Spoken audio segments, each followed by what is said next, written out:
I challenged myself to beat Super Mario RPG with only Mario. With a new remake coming out soon, it seemed like it was time to revisit this classic. The game is generally thought of as pretty easy, which is why I think it needs an extra challenge to give it a kick. A jump kick, if you will. The full set of rules are in the Discridly-Do, but briefly, Mario is the only character that can take meaningful action. All other characters must defend. Also, no one else can get new equipment, because we want our meat shields to be sliced thin. We start by choosing our name, and of course, we choose Zelda. Yep, that's definitely Zelda. The first set of battles occurs in Bowser's castle, and they don't give any experience, so I just skip them all, until we get to the big turtle brain himself.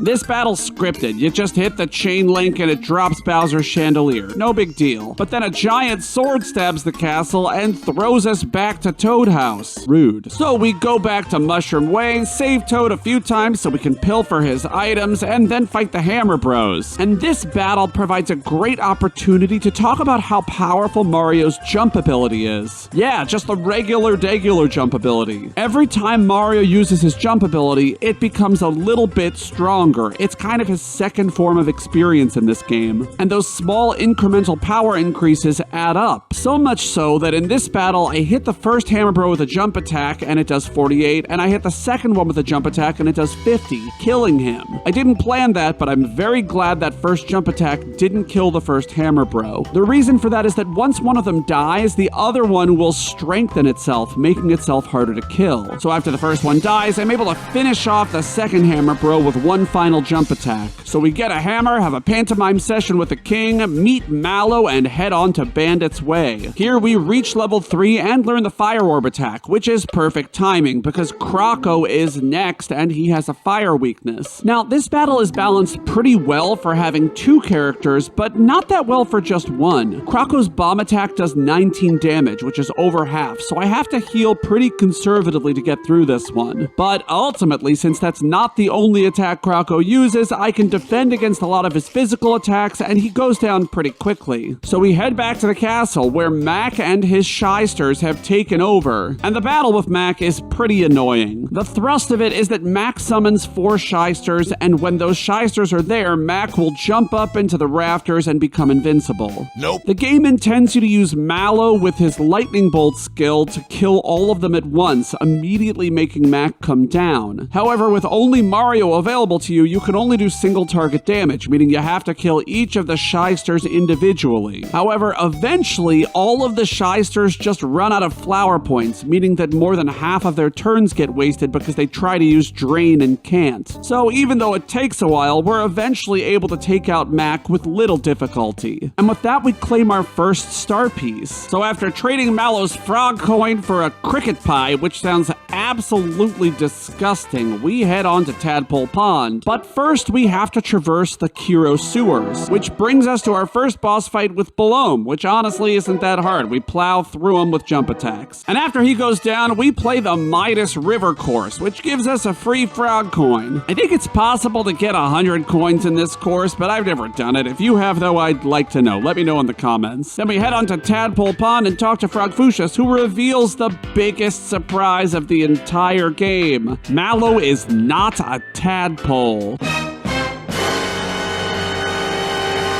He was discovered in a little basket as a baby, just like Moses. But can he part the Red Sea? I think not. And as we head through Rose Way, we see Bowser with his minions preparing to storm the castle, which I'm sure will go really well. Good luck, buddy. Then in Rosetown, we steal some dude's treasures, get knocked out by a doll, and head on to the forest maze, where we fight Bowyer. This battle is a little bit challenging. Bowyer randomly disables one of 3 commands: special, attack, or item. Obviously, if special or attack is disabled, that's fine, we can just use the other one. But if item is disabled, that completely disables our healing, because Mario can only heal with items in this run. But fortunately, my luck is not too terrible, and while he does disable the item command a couple of times, I'm able to heal up enough that he goes down, which gets us our second star piece. One thing I think this game does really well is pacing. They start you off really early in the game getting several star pieces in rapid succession, which keeps up the momentum. But as the game progresses, other objectives surface. For example, now we have the opportunity to visit Yoster Isle and see Yoshi. You can get a ton of Yoshi cookies here and ultimately some amazing items from the baby Yoshi. But we'll talk about that a little bit later, because now it's time to head on to Moleville. No relation to the mole in Austin Powers though. And this is where there's a big spike in difficulty. The regular enemies in this area can use strong magic attacks that take away half of my HP. So I have to be very careful here, not only about healing, but also about which encounters I fight. Running away is often the best option, but instead of doing that, I board the fail boat and get taken out by one of those fireball guys. How embarrassing. But on the next try, I'm actually able to make it to Croco. Croco 2 is a little bit harder than Croco 1. The reason is that he steals your items about halfway through the battle, making you unable to heal. And unlike Bowyer, he doesn't change to block your special or attack instead. However, I make sure to heal up before he does this, and Mario's able to do enough damage to take him out relatively quickly. And there's only one more obstacle left before we get our next star, Punchinello. This boss summons bombs that gradually grow in power. And I think that this boss is truly the first test of skill in this game, which is a good time to talk about action commands and how well they were done in this game. Whenever an attack characterized as physical hits you, you can press a button to block it. With good timing, the attack will do half damage, and with great timing, it will do 0 damage. And these skill checks do two things. The first is that they turn Super Mario RPG into a game of skill instead of a game of just pressing the attack button. But the second is that it allowed the developers to put in harder battles like this one. This game doesn't have to be completely balanced because you can mitigate the damage by having high skill. And while every Paper Mario game has mimicked this to some extent, I think it's best done in this one. The game that comes closest is Thousand Year Door, which has a perfect guard. The perfect guard in that game can do extra damage to enemies. But there's one more aspect of the guard system in Super Mario RPG that I think makes it superior, and I'll talk about that a little bit later, because I'm a little preoccupied with the fact that I missed a couple guards against the big bombs and Punchinello takes me down. Fortunately, this game is quite kind about putting save points right outside of boss battles, so I just go right back in, hit the guards I need to, and I take him down.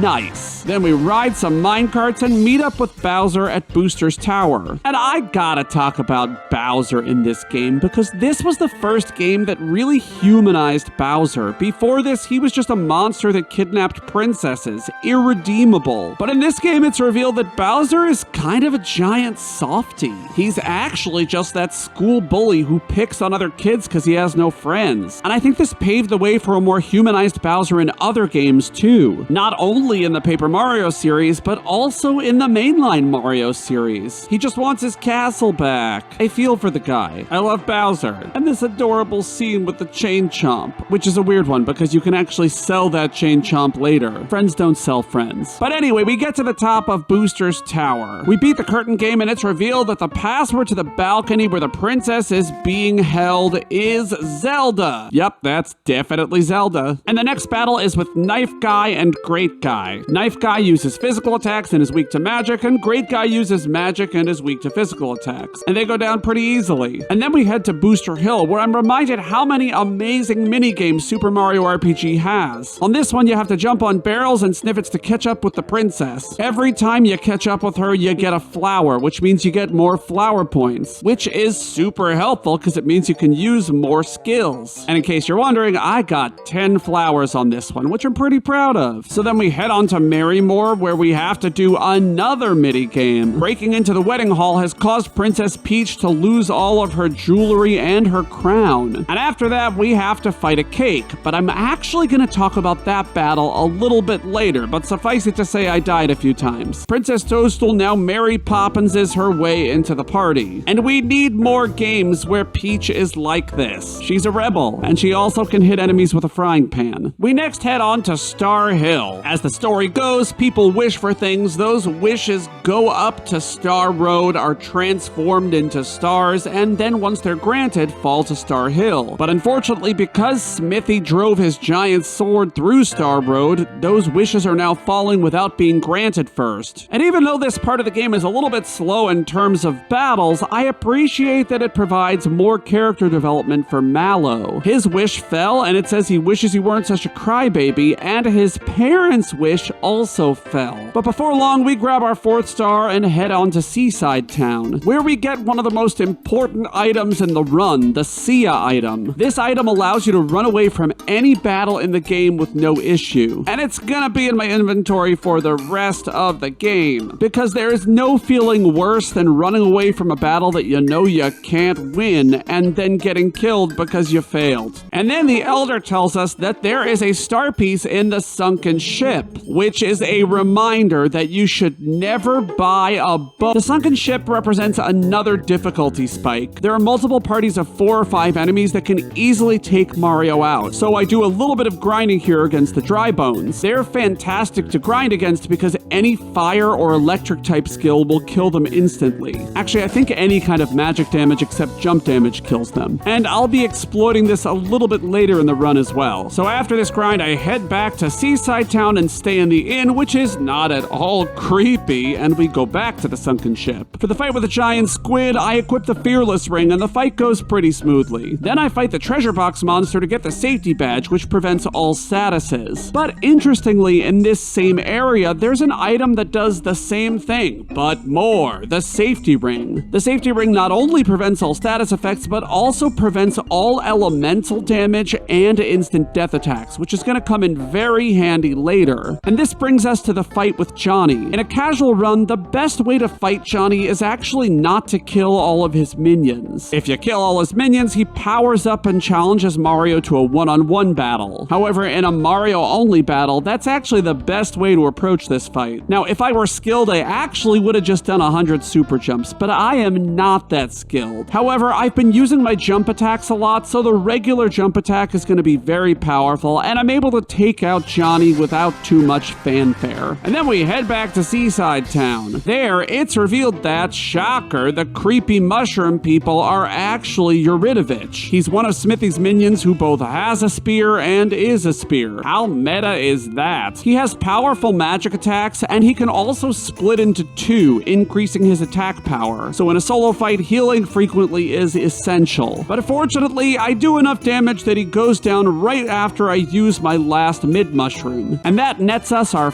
5th star piece, and we head on to Monstro Town, where it's rumored that there is a star. On the way there, we fight Balloon number 2, who has some interesting tactics. He can make clones of your party members who use similar abilities. By far the worst is Princess Peach, who will just heal him. But fortunately, Peach dies and he just copies Mario twice. The Mario clones can do a little bit of jump damage, but not enough to really threaten me, and Balloon number 2 is no more. In Monstro Town, though, we realize that the star that they have is not the type that we want. We don't want a starfish, we want a star bee.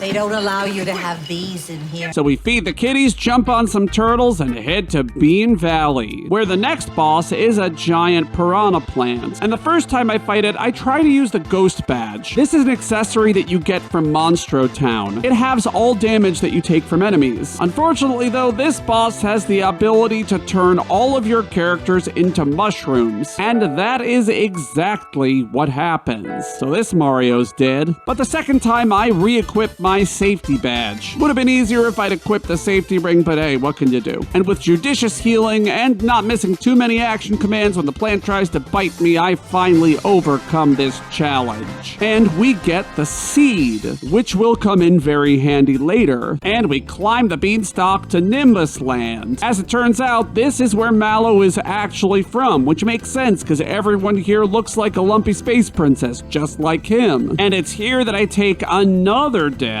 this time to the stupid bird things. And another one to this guy, who I think is like a pig trapped inside a bubble. It's like a Futurama head, but it's a pig. I don't know. Once I recover from that devastation, the next boss battle is with Birdo, although she prefers to be called Kathy. And I learned that fact from one of my favorite channels, Moon Channel. If you haven't seen his video about trans characters in video games, I suggest you give it a watch, and I will link it in the descriddly-do. The fight with Kathy has 2 phases. In the first phase, she's stuck in her egg, and your job is to break open the egg so you can get to Kathy. And in the second phase, Kathy shoots a ton of eggs at you. These egg attacks are extremely powerful, and so this is the first fight where I use a bracer. Bracers greatly increase defense, and they'll make a lot of the battles in this game much easier because I'll be able to survive attacks that I otherwise wouldn't be able to. Some of Kathy's egg attacks can be bounced back at her, and then when you attack those eggs, they'll blow up, dealing damage. And so with this knowledge and my increased defense, I'm able to take her out relatively quickly. But then I run into a little bit of a snag. In the next section, Valentina runs away, but in order to avoid a boss fight with Dodo, I have to grab a star. But before I can get that star, I have to dodge some blue birds. They are very powerful and they fight in groups. And they usually get to attack before Mario can. And my platforming skills are not what they used to be. Daddy's old. So I take one death, and then a second one. But eventually I get good, I grab the star, and I slam Dodo. Which means we're on to the fight with Valentina. In this battle, Dodo starts by taking away your middle character. So for this battle, I put Bowser into the middle slot. He's the only one with enough HP to survive Dodo's onslaught, because he still has to remain naked for this fight. So he's able to take out Dodo pretty soundly. But in the second phase of this fight, I have to fight Valentina. And I once again make the mistake of trying to use the ghost medal instead of using my safety badge for this battle. So Valentina turns me into a mushroom and I die. And this time I forget to put Bowser in the party and Mallow ends up fighting Dodo and I die. But the third time, that's the ticket. I use a bracer on Bowser and 2 crushers and a firebomb are enough to take out Dodo pretty quickly. I don't know why I didn't just do that in the first place. And with a bracer, the safety ring, and just a little bit of help from RNGesus, Mario takes out Dodo and Valentina. And Mallow's parents thus reveal that star piece number 6 is in the volcano. But before we go there, we get the fertilizer from our shy gardener friend and we head back to Rosetown to get the lazy shells. One lazy shell is a great weapon for Mario that does have some randomized damage but is very powerful. And the lazy shell armor is one of the most powerful armors in the game, along with the super suit. Of course, the super suit requires that you do 100 super jumps, which is never going to happen. I'm not that skilled and I'm playing on an emulator and so my frame rate is weird. But in any case, I feel like if I use the lazy shell armor, this challenge run would not be a challenge run. It would just be a very slow walk because the lazy shell armor increases both of your defenses to a monstrous amount and decreases your attack and speed to the point where you're doing about half as much damage. You're not here to watch me win, you're here to see me suffer. So Shelly's going back to the Shadow Realm. And we're going to the volcano and allowing ourselves to use the lazy shell weapon because it's not really broken. And the volcano is the best place to do a little bit of a grind. There's one particular dry bones formation that gives 2 dry bones and one of the stumpy stump things. And you can basically repeat fighting it right outside of the inn until you raise your level. And then I grind up to level 17. I'm pretty sure that at this level with a bracer, I'll be able to take on the dragon. And speaking of the dragon, he kinda sucks. He has powerful magical and physical attacks, but more importantly, he summons these little ball things that are basically bombs that can run into you and do about 30 damage each. And that's with the damage decrease from having a bracer. No bueno. And so the first time I fight this guy, I die. But the second time, RNGesus is on my side, and for some reason, he doesn't summon the little ball things quite as much. But this fight does have a second phase, the Bone Dragon. And if you played Chrono Cross, you could just call it Draggy's mom. Bruh. And the Bone Dragon has strong attacks, but not that much HP, so it actually doesn't take too long to take it down. Oh, it also can't summon fireballs. And then the Axum Rangers steal my star. I know that I'm not going to be able to defeat these guys with my current stats. There are 5 of them, and they each get 1 turn for each of mine. So I need to do a little bit more grinding in the same place. But fortunately, since I've been doing a ton of grinding, my jumps are now at maximum power as well, so I can do a lot of damage. So I grind to level 19, and now it's time to get them. The Axum Rangers are my favorite boss in this game. Squaresoft gave 110% when designing them. Each ranger has a different attack pattern. The Pink Ranger heals and casts Petal Blast, which can turn you into a mushroom. The Green Ranger tends to cast offensive magic. The Yellow Ranger is all physical. And the Red Ranger is too, although if 2 Rangers are gone, he'll boost himself. And the Black Ranger is the most dangerous of the Axum Rangers. Whenever he attacks, he always gets 2 to Mario's 1. And he has 2 potential actions. The first is a physical attack, which you can block and ultimately make do 0 damage if you have good timing. But the second is incredibly dangerous. He throws a bomb that does a ton of damage and can't be blocked. blocked, and he can just throw 2 bombs if he wants to. So my strategy for this fight is hit myself with a bracer and an energizer, which will increase my defense and attack respectively. That way I can survive their worst attacks and kill them quickly, because again, I only get 1 action, they get 5. I go after the Pink Axum Ranger first because she's the healer, which will complicate everything if she heals someone I've already damaged. After that, I go after the Black Ranger, and then the red one gets his boost. And this was kind of a misplay, and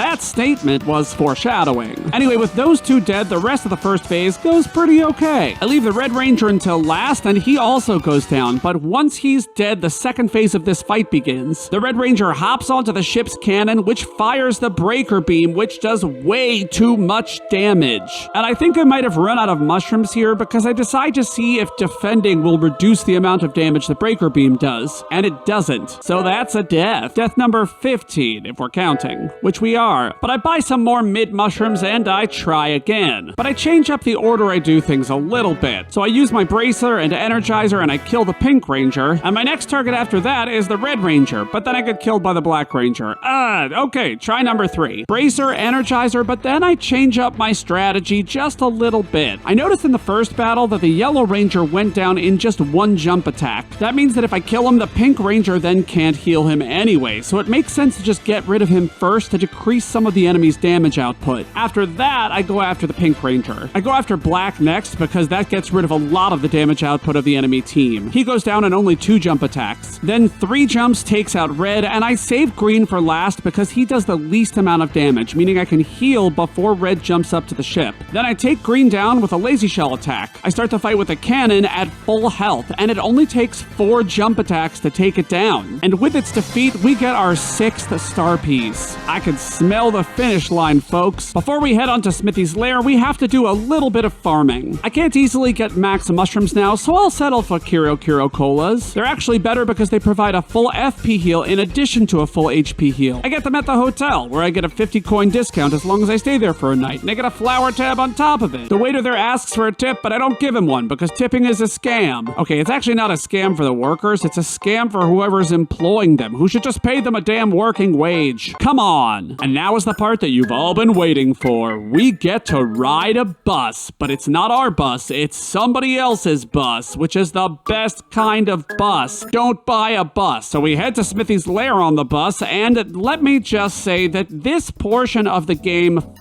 there are 6 doors to choose from, each of which has 3 separate challenges inside you have to make it through. And if you hate puzzle games and platforming, you can just go in the battle door. You have to complete 4 out of 6 though, so you gotta do something else as well. But seriously, I love the platforming that they put into this final challenge, and I love the quiz games. You can count barrels, there's a little logic test, which I still haven't really figured out. I look at a guide every time. You can play the cannonball game, which is basically just a single-player Chinese checkers. I love this section. Oh, and they have a 3D version of the original Donkey Kong. Come on, that's awesome. And next up is the fight with Magikoopa. He's actually somewhat of a formidable foe because he summons other enemies to fight for him. One particularly notable example is that he can summon Jinx, who I didn't fight in this playthrough. And Jinx has an instant death attack. And while we talked a little bit about how timed guards were cool before, I think the best part about them is that you can block instant death attacks. With proper timing, you keep all of your HP, but with mediocre timing, you only keep 1. But it's just extra incentive not to just coast through and to actually use your action commands. But eventually, we do get the better of Magikoopa. He heals us, and we go on to get our final armor, the hero shirt from Croco. And then we move on to our next boss battle, Boomer. And this is the first battle for which I'll actually equip our safety ring. I was using the safety badge previously, but I just wanted to give myself more of a challenge. But this is not the battle for that because Boomer uses instant death attacks. I use a bracer to increase my defense, and I basically just go to town with jumps. It's not too hard a battle with the safety ring equipped. But the next battle is with Exor, and Exor is a pain in the keister. There are 4 targets in this fight: the 2 eyes, the mouth, and the head. The head is the enemy you need to do damage to, but the eyes protect the head, and if both of them are alive, you basically can't do anything to the head. And the mouth and the 2 eyes can do a ton of damage. Fortunately, the safety ring helps a lot here. It eliminates all damage from elemental attacks, which are pretty common in this fight, and it also eliminates all statuses. And since the eyes do cast status effects reasonably often, those are just wasted turns for Exor. I talk more about this fight, but it was actually pretty easy, so I just go on into Smithy's lair. And then I immediately go right out to buy some more bracers and energizers. I'm really gonna need them if I want to beat all the bosses. And there's a point of no return in Smithy's lair, so I need to get them now. So I head back into Smithy's lair for some very screwy platforming. And then I pass the point of no return for a fight against time itself, or an alarm clock, same thing. But anyway, this boss has 3 components, the 2 bells and the main clock face. The clock face cycles through the hours, doing the same attack at each hour. It can heal itself, do damage, or just do nothing. And the bells have a lot of troubling attacks. The worst one is an instant death attack that randomly attacks one of the party members, but with only Mario there, he's gonna get hit by it, so I gotta have the safety ring. They can also cast status magic, safety ring. They also have pretty strong physical attacks, which pretty much have to be blocked because they do a lot of damage. And probably their worst attack is Dark Star, which also does a lot of damage and is unblockable. So the strategy for this fight is, as usual, give myself a bracer so I can at least not get hit as hard, then go after both of the bells. Many of the clock faces attacks are elemental, so I won't take any damage from them. But once I get rid of the bells, this battle goes pretty easily, no big deal. And then we go deeper into Smithy's factory for some more platforming. There's a mandatory refight with Yuridovich, which is not too bad. And then there's a fight with Cloaker and Domino. And this is basically a reskin of the fight with Knife Guy and Great Guy from the top of Booster's tower. You know, but they're stronger. Fortunately, with the safety ring and a bracer, this fight becomes a lot easier. And that's because many of Domino's attacks, he's the one on the right, many of those are elemental, so they can be completely blocked by the safety ring. Cloaker, however, does only physical hits, and so he must be killed first. So I kill him, and then we head backwards where Domino hops on a giant snake. And this part of the battle is a little bit harder because the snake has a bunch of non-elemental magic attacks. But ultimately, with the increased defenses from the bracer, we're able to take them down pretty soundly. The snake is very weak against physical attacks because Domino's on top of him, and he takes a ton of damage from every lazy shell strike. The next 3 boss battles don't have the boss battle music, which is kinda weird to me because they give you full heals at the end of each one. They're with the clerk, manager, and director. All 3 of these enemies can use Spritz Bomb, which is incredibly powerful and unblockable, along with just regular bombs, which are unblockable and quite powerful. And the clerk and manager battles are relatively easy. With a bracer, though, I'm able to take down the director without too much trouble. So then we save, and we're on to the second to last battle of the game, the gun yoke. He fights alongside the factory chief, who can dish out huge physical damage. But they have a huge weakness. They're vulnerable to sleep. And wouldn't you know it, I remember to bring along a sleep bomb. So I put them both to sleep, and I use those turns to get myself set up with a bracer and an energizer. I take out the factory chief first because his physical attacks provide infinite danger. And the reason I go after the gun yoke second is that the gun yoke eventually runs out of flower points and can't do big damage. And pretty quickly, I run right through them. And then we're on to the final boss, Smithy. Smithy has 2 phases. His first phase is actually reasonably easy. Smithy himself can hit you for big damage, but also his smelter can help him create minions. So with the help of a bracer and an energizer, I'm able to get into Smithy's second form, which is the actual true challenge of this run. Smithy's second phase has 4 forms. The first is a tank, which can do instant death attacks, which I need the safety ring for, and a lot of unblockable magical damage. However, it's also weak to the jump attack, which means this is a great chance to get a lot of damage in. His second form is a mage. It just casts a lot of magic spells, including the very powerful Dark Star, which is a problem. And it sometimes gets 2 attacks in a row. However, it's very weak to physical damage. My lazy shell attack often does 500 damage. And Smithy only has 8,000, so you do the math. His third form is the treasure chest form, and this is basically a freebie. It only does 1 status attack and then transforms into the next form. With the safety ring equipped, it can't do anything to me. But his final form is the biggest problem, the invincible form. This form casts Shredder, which removes all of my buffs. That means if I don't have more bracers and energizers, I'm either gonna die from taking too much damage, or I'm not gonna be able to do enough, and he'll win the battle of attrition. And I think I forgot to mention that he has a bottom half that can do a lot of physical damage. And while I'm able to get through that first form pretty easily, I quickly realized that this second form is a losing endeavor. So I beat him with a lazy shell just so I know in my head that I did in fact beat the game with only Mario. Or did I?